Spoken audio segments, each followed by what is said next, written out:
एकदम properly Indian fan बनून आले आणि आई अशी वाटते की आता इथून विंबल्डनला जाईल.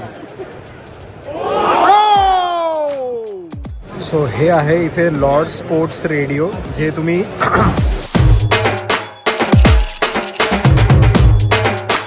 Good morning मित्रांनो, it's a beautiful bright sunny day.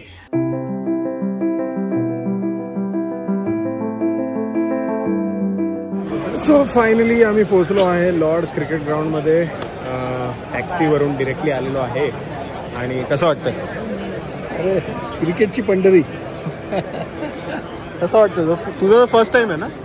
म्हणजे एकदा लॉर्ड्स आपण जस्ट बघायला आलेलो विजिटसाठी आणि ती पहिल्यांदा लॉर्ड्सवर मॅच बघणं. 6 तास मॅच बघायची. असू दे चालेल, पण हे एकदम क्लायमेट एकदम छान आहे. आणि हे जे आहे ना पहिल्या माळ्यावर कोपऱ्यामध्ये डाव्या साईडला तिथे गांगुलीने ते शर्ट उडवलं आपण गेलो.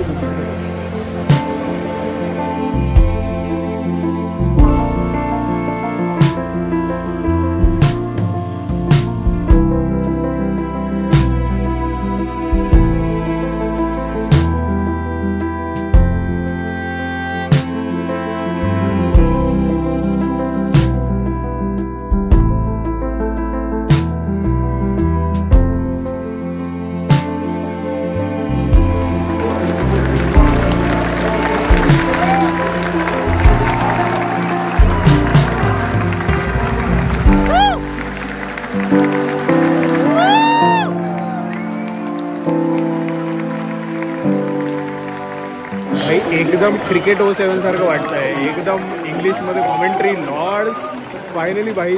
हो भाई डीके आणि हा दुसरा कोण आहे याला बघितलंय?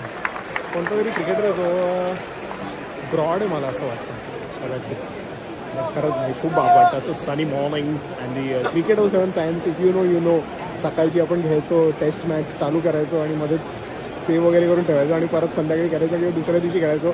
बिकॉज आई ओरडायची, पप्पा ओरडायचे की नाही बस झाला आता खूप खेळला, ठीक आहे आता अभ्यास करायचा. अँड फायनली वॉचिंग लॉर्ड्सवर फर्स्ट टेस्ट मॅच.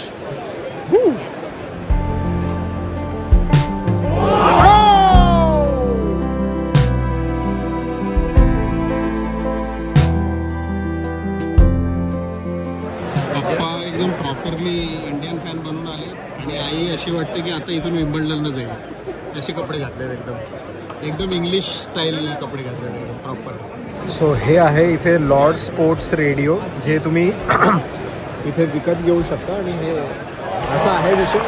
चौका म्हणजे आपला नाही, इंग्लंडचा चौका. नाईस. सो हा जो विषय आहे लॉर्डचा रेडिओ म्हणजे ह्याच्यावर तुम्हाला इथे कॉमेंट्री ऐकायला भेटते. हा कितीचा आहे मी तुम्हाला सांगतो. मी विसरलो ॲक्च्युली किती पे केलं, पण हा तुम्हाला इथे विकत घ्यायचा असतो. इथे E1वर जर तुम्ही गेलं तर स्काय स्पोर्ट्सची कॉमेंट्री ऐकायला येते आणि म्हणजे असं बाप वाटतं असं एक कानात टाकून मॅच बघायची. म्हणजे तुम्हाला कॉमेंट्रीचं पण फील येतो आणि लाईव्ह एक्सपिरियन्सचा पण फील येतो. प्रॉपर कॉमेंट्री येते का? प्रॉपर कॉमेंट्री एकदम. क्राऊडचा आवाज पण येतोय, कॉमेंट्री पण परफेक्ट येते, कुठल्याही प्रकारचं डिस्टर्बन्स नाही. मेन म्हणजे स्टंपमधल्या कॅमेरामुळे ना प्लेयर लोक जे ओरडतात बोलतात ना तो पण आवाज येतो क्लिअर येतो. सो आता लंच ब्रेक झाला आहे आणि इथे ऑफकोर्स इंग्लिश आयटम पण आहेत, पण आपले इंडियन आयटम पण आहेत. बिकॉज ऑफकोर्स एवढे सगळे इंडियन्स येणार तर मग इंडियन जेवण द्यायला पाहिजे ना. सो इथे चिकन समोसा आहे, बटर चिकन राईस आहे, चहा आहे.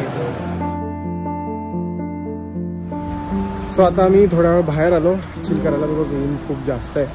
आणि ही आहे इंडियन क्रिकेट टीमची बस. काय ब्लॅकमध्ये भाई बाप आहे. खरंच पुण्याला पण जाऊ शकते अशी वाटते. 1983च्या वर्ल्ड कपला ही सगळी जी लाईन दिसते ना ही त्याच्या बाहेरची बाहेर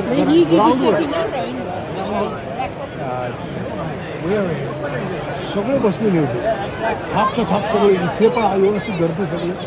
देवेंद्र रामाने ते इथून बॉलिंग टाकली, विकेट पडल्यावरती तो असा धावत गेला त्याच्या आईला. श्रीकांत वगैरे सगळे.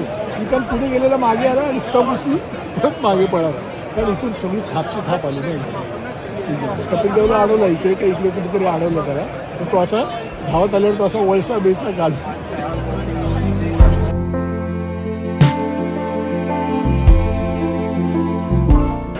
हे बाबा बरं वाटलं, फायनली या ढगाने वाचवलं आणि थोडी इथे सावली गेली आता जरा बरं वाटतंय.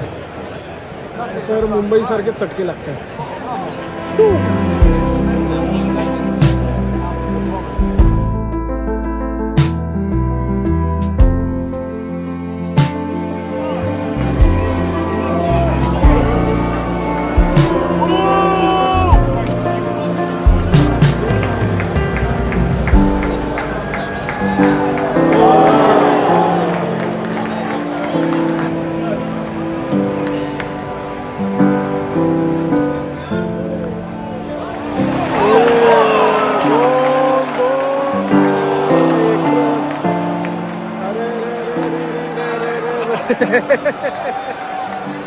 रूट 99 गँगस्टर्स बोलतो की नको भाई, नको नको, रिस्क नको घेऊ. एंड ऑफ द डे आहे. तुझी पहिली टेस्ट मॅच ना? हो, पहिली टेस्ट मॅच आहे. कसा होता तुझा पहिला दिवस? ठीक होता. म्हणजे मुख्य म्हणजे आजूबाजूचे जे सगळी जी लोकं होती एकदम असं मजा करत होती. कोणी टेन्शनमध्ये नाही, काही नाही. जसं आपल्याकडे इंडियामध्ये तसं नसतं.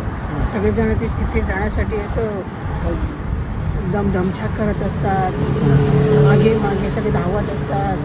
आणि इथे तसं काही नाही. एवढी लोकं होती पण कुठे ट्रॅफिक जॅम नाही, कुठे त्यांना अडवलं नाही. व्यवस्थितपणे सगळे पटापट जात होते आतमध्ये. आतमध्ये पण जाऊन मस्त चिल करत होते, एकदम अक्षरशः चिल करत होते. म्हणजे कुठेच काही नाही, व्यवस्थित एकदम सगळं होतं. आणि मुख्य म्हणजे ती जी ग्राउंड आहे ते आपल्या डोळ्याच्या लेवललाच होतं. म्हणजे खूप जवळ असं वाटत होतं. पण तरी पण कुणी हल्लागुल्ला नाही करत, म्हणजे काहीच नाही. म्हणजे आपल्याकडे तो खूपच हल्लागुल्ला असतो, अर्थात तो एक वेगळा माहोल असतो आपल्याकडे त्यावेळेला. पण इथे म्हणजे लोकांना जास्त अटकाव नाही की हे करू नका ते करू नका, असं काही नाही. तसं आपल्याकडे खूप आहे. लोक ऑटोमॅटिकली इथे अटकावमध्ये आहेत की जर तुम्ही केलं तर लफडी बनतीच. हे लोक फाईन वगैरे आणि काहीतरी बरोबर आहे. म्हणजे ते फॉलो पण करतात तसंच, बरोबर आहे. पण ते फॉलो जरी केले आणि नसेल करत तरी आपल्याकडचे म्हणजे खूपच फारच हे करून ठेवलं. म्हणजे पाणी पण आतमध्ये न्यायचं नाही आपलं, तर त्याला काही अर्थ नाही ना. असं तुम्ही तुमच्या आतमधलं पाणी तुम्ही म्हणजे मला तर आठवते मी जेव्हा गेले तेव्हा आमच्या छोट्या प्रिशासाठी मी पाणी घेऊन गेलेले की तिला घरचं पाणी द्यायचं. ती बाटली पण त्यांनी काढून घेतली आणि त्यांनी ऐकलं पण नाही की ती छोटी आहे तिच्यासाठी. तर त्यांनाही म्हणे सांगितलं अलाव नाही करणार, त्याला काही अर्थ नाही. इकडे म्हणजे तुम्ही स्वतःचं खाणं घेऊन येऊ शकता, तुम्ही कॅमेरा घेऊन येऊ शकता. ही बाटली विकत तिकडे भेटते आणि त्याच्यानंतर तुम्ही रिफिल करायला तिथे चांगलं पाणी, असं थंड पाणी छान रिफिल करू शकता. सो त्याप्रमाणे फुकट हे सगळं फुकट. और इसी प्रकारे हम आ गए हैं रूम पे आणि खूप थकलोय भाई. गर्मीनी खरंच डोकं चावलं. बट तुम्ही लाईक सबस्क्राईब करा. आणि ॲक्च्युली सॉरी ब्लॉग लेट आला आहे हा, बट आता ऑन टाईम ब्लॉग्स येतील. हा एक ब्लॉग आला आहे आणि संध्याकाळी अजून एक ब्लॉग येणार आहे, म्हणजे डे 2चा ब्लॉग येणार आहे. सो आता 9 वाजता, म्हणजे आता 9 वाजता हा आला आहे का नाही मला माहीत नाही, बट हा आता सकाळी आला आहे आणि रात्री 9 वाजता अजून एक येणार. सो दोन्ही ब्लॉग संपून टाका आणि मग डे 3चा ब्लॉग डायरेक्ट उद्या सकाळी तुमच्या हाती तुमच्या येणार. म्हणजे रेडी राहावा. तसं कळलं ना तुम्हाला. लाईक शेअर सबस्क्राईब करा, मॅजिक करा. नाचता गो ब्लॉग पडतंय भाई. लॉर्ड्समध्ये मॅच बघून खतरनाक लेवलेश मजा येणार आहे. आणि आता लेवलेश मजा येणार आहे पुढच्या ब्लॉगमध्ये आणि पुढच्या डेजमध्ये. सो सबस्क्राईब करून ठेवा आणि नोटिफिकेशन दाबा.